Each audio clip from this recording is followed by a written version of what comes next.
Australia's relations with our crucial neighbour Indonesia will be front and centre over the next week as the Prime Minister makes his first visit to Jakarta. Also, the talk of tow back the boats, the Abbott government policy on asylum vessels, and apparent anger in some quarters in Jakarta over that policy. We're joined by our Wednesday regular Joshua Frydenberg, the Liberal MP for Kooyong and now Parliamentary Secretary to the Prime Minister. Thank you for coming in, Josh. Nice to be with you, Tim. How are relations with Indonesia now the new government is in place? Look, they're going to be a lot healthier now under the Abbott government. I mean, if you go back to the years when we were last in government under John Howard and Alexander Downer, when he was running foreign policy, we had a very productive and constructive working relationship with Indonesia. In fact, John Howard dealt with 5 Indonesian presidents, started off with President Suharto and ended up with President Susilo Bambang Yudhoyono. Under Labor, unfortunately, there were a lot of hiccups, not only on the border protection failures, but also the cancellation of the live animal export trade to Indonesia without any prior consultation.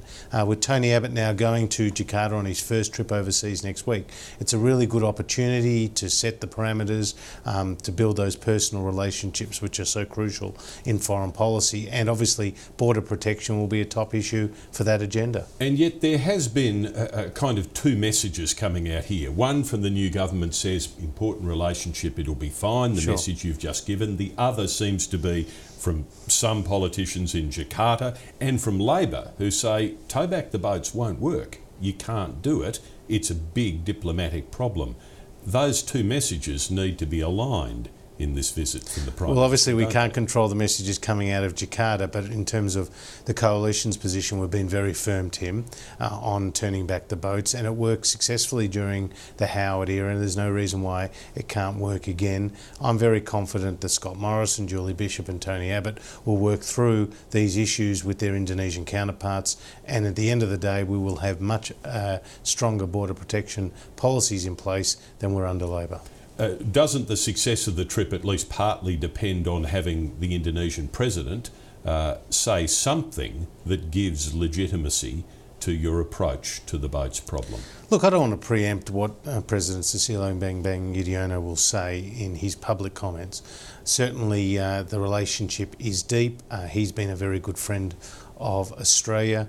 Tony Abbott has made very positive noises about wanting to engage Indonesia at on a vastly broader basis than just border protection.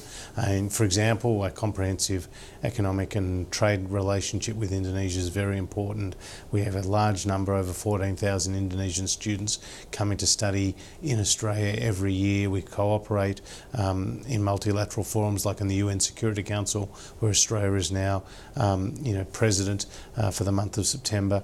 So there are a lot of things that we can coordinate and cooperate on, not just the border protection policies. Will those border protection policies and the tow back the boats though be, do you think, a central element of the discussion? I'm sure it will be a very important element because it is a domestic priority for us here in Australia. It was a coalition commitment that we would introduce a range of new and effective measures to stop people coming in an unauthorised manner by boat. Obviously we need close cooperation with the Indonesians. That is at a number of levels: intelligence with our federal police and their policing counterparts, as well as a number of other areas. So I'm confident we'll work that through. National Union of Students has told us this morning that Christopher Pyne, the new Education Minister's comments in FairfaxMedia papers this morning, are deeply worrying and could be very damaging for universities if he carries through on turning around the Gillard government's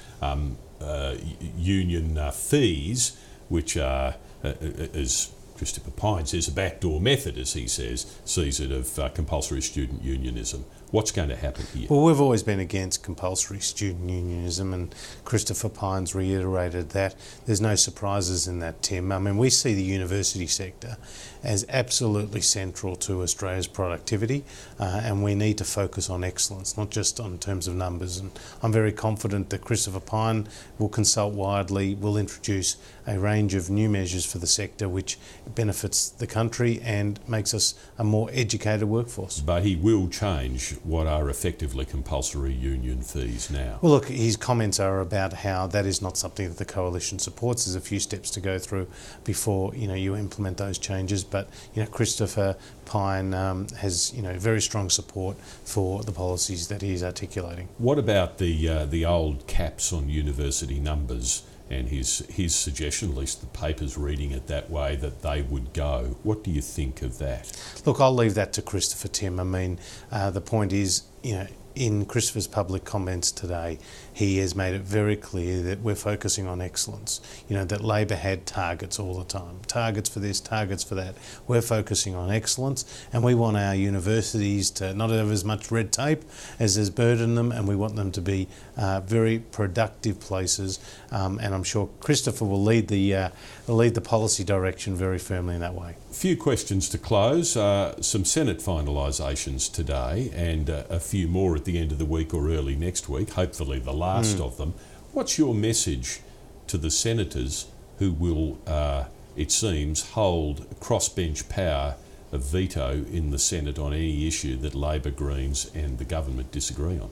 Well, obviously being a member of the Senate is a major responsibility, being a member of the lower house is too, and particularly given that no single party has the majority in the Senate. So there will be a bit of horse trading on policies that happen over time, but we're very confident that we have a broad mandate from the Australian people for a series of important pieces of legislation, not least of which is abolishing the carbon tax and abolishing the mining tax. And you'll see that legislation come before the Parliament before too long, and I hope all representatives of the Senate, whatever their colour, whatever their party, see that the Australian people gave us a mandate that these policies will lead to better outcomes for the Australian people and a more productive economy. And to close, the Labor leadership debate last night, the first between the two Labor leadership contenders. What strikes you about how that process is going? Because Labor is making a lot of very positive noises about its new contact with the community. Look, this is something that Labor's trying. I'm not going to comment too much on their own internal processes. Might be working? No, I don't think so. I think, Labor got a thumping at the last election. They've been brought down to earth. They were a disaster of a government over the last 5.5 years, and the Australian people have spoke very loudly. So they can go and consult with their, union-friendly party members. But at the end of the day, the Australian people want more results on the board. Labor had their chance for 5.5 years, and they delivered woeful results for the Australian people. Is that all it is, a consultation with links to the union movement? I mean, it's more than that, isn't it? This is a fair grassroots effort by a party to better connect. We're already hearing about the factional warlords saying, well, this is just the left versus the right. I mean, that's essentially what it is. It sounds like Bill Shorten's got the numbers in the caucus because that's where the right dominate, and Albanese's more favoured by the broader party membership because that's where the left dominates. I mean, it's not about ideas, Tim. This is not about ideas. This is not about a way forward for the Australian people. This is just an old-fashioned factional playoff, and Bill Shorten versus Albanese. And I don't doubt for a second that whoever wins this battle will be nibbling at the feet to get another shot at the titles before too long. Bill Shorten says no more messiahs. No more messiahs in Labor. Bill Shorten is on everybody's side. You'll never forget when he said, he didn't know what Julia Gillard said, but I agree with her. If that's what the Prime Minister says, I agree with her. He doesn't have his own ideas. If he says Labor yesterday is the pro-immigration party, that's just because he thinks it sounds good, right? He's going to do something about single mothers. Wasn't he the guy that, moved the single mothers off their existing parenting payments? This is a guy who will take whatever position is necessary to get ahead, and he'll do that in this factional playoff. Joshua Frydenberg, nice to see you in fighting form. Thanks for coming to Breaking Politics. Good to be with you, Tim.